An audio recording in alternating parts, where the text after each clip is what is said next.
میں جب وزیر تھا مذہبی امور کا، یہ میں بات میں نے پہلے کبھی کہیں کی نہیں، میں آج آپ کو بتاتا ہوں کہ مجھے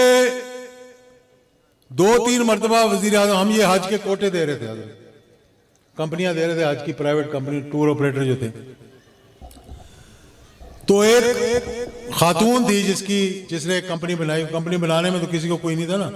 اور بھی بڑا بزنس تھا، میں نام کسی کا نہیں لینا چاہتا. تو مجھے 2 مرتبہ وزیر اعظم کا فون آیا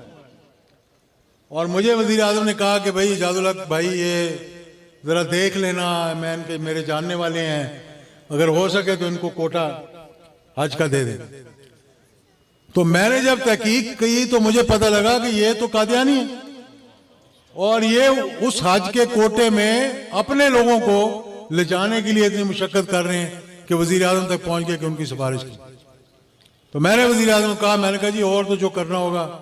میں کر دوں گا، لیکن یہ میں نہیں کر سکتا.